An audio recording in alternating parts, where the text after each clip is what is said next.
Hello बच्चों, let's read this question. The question says simple epithelium is made of 1 non-cellular layer of hyaluronic acid, 2 actively dividing cells, 3 loosely arranged cells, 4 compactly packed single layer of cells. तो इस question में हमारा MCQ type का question है और MCQ type के question में इसमें हमें ये बताना है कि जो सिंपल एपिथेलियम होता है वो किससे बना होता है. 4 हमें ऑप्शंस दिए हुए हैं, इन 4 में से हमारा एक ऑप्शन करेक्ट है. तो की कॉन्सेप्ट जो हम इस क्वेश्चन में यूज करेंगे वो हम जानेंगे सिंपल एपिथेलियम की सेल्स के बारे में. तो we will know about cells of simple epithelium, उनके अरेंजमेंट के बारे में, वो कैसे बनी होती हैं. राइट. तो जब हम एपिथेलियम की बात करते हैं तो एपिथेलियम क्या होता है? एपिथेलियम होता है एपिथेलियल टिश्यू.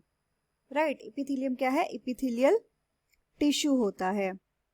राइट. तो ये टिश्यू जो होता है हमारा एपिथेलियल टिश्यू, ये एक तरीके की कवरिंग या लाइनिंग प्रोवाइड करता है हमारी बॉडी के पार्ट के लिए. एपिथेलियल टिश्यू, एपिथेलियल टिश्यू ये क्या करता है?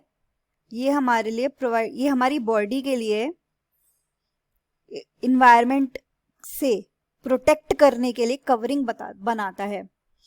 एक तरीके से हम ये कह सकते हैं जो भी आउटसाइड, जो भी कोई लेयर होगी ऑर्गन की जिसको ये बनाएगा, एपिथेलियल टिश्यू से जो भी ऑर्गन की, जिस भी हमारे बॉडी सरफेस की लेयर बनेगी, तो वो सरफेस लेयर उसको आउटसाइड इन्वायरमेंट से प्रोटेक्ट करेगी. तो एक तरीके से जो कवरिंग वाला टिश्यू होता है, किसी भी ऑर्गन की कवरिंग वाला टिश्यू, तो कवरिंग वाला टिश्यू हमारा मेनली कौन सा मिलेगा? हमें एपिथेलियल टिश्यू मिलेगा. जब हम एपिथेलियल टिश्यू के टाइप्स की बात करते हैं उसमें आते हैं 2 टाइप्स. सिंपल एपिथेलियम आता है और हमारा जो दूसरा होता है वो हमारा आता है compound epithelium. Simple epithelium, compound epithelium. तो जब हम सिंपल एपिथेलियम की बात करते हैं तो इस सिंपल एपिथेलियम में हमें क्या मिलता है? सिंपल एपिथेलियम में हमें अरेंजमेंट किस तरीके का मिलेगा? इसमें जो सिंपल एपिथेलियम है ये कंपोज्ड होता है, ये बना होता है किससे? सिंगल लेयर ऑफ सेल्स से. यानी कि एक ही लेयर इसमें मिलेगी, बहुत सारी लेयर्स हमें इसमें नहीं मिलेंगी. तो ये किससे बना होता है? Composed of single layer of cells. Right. तो सिंगल लेयर हमें मिलेगी. अब सिंगल लेयर भी किस तरीके से मिलती है? सिंगल लेयर भी हमें मिलती है बहुत कॉम्पैक्ट, मतलब बहुत ज्यादा पास पास में जुड़ी होती है, बहुत इकट्ठी होती है, लूज नहीं है, बहुत गैप नहीं है इनके बीच में, बहुत कॉम्पैक्ट है. तो हम इसको बोलते हैं compactly arranged cells. Compactly arranged होती हैं, इनके बीच में ज्यादा गैप हमें नहीं मिलता.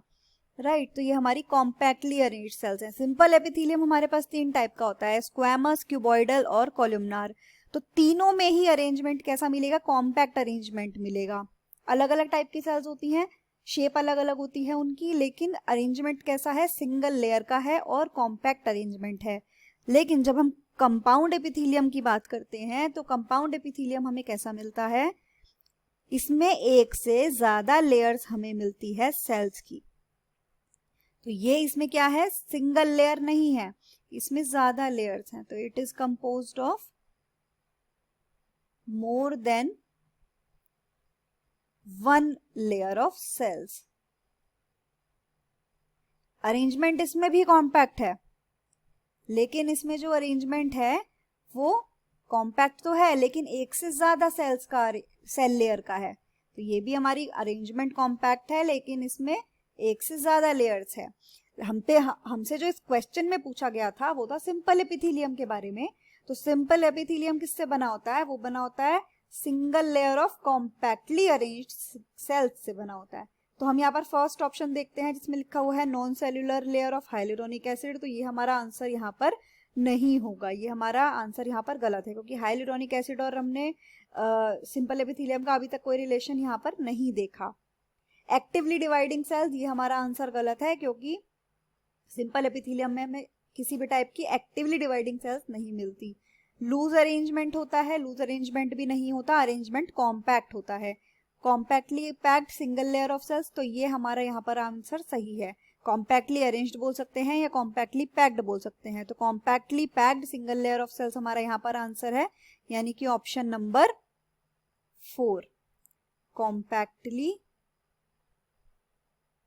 Arranged single layer of sales,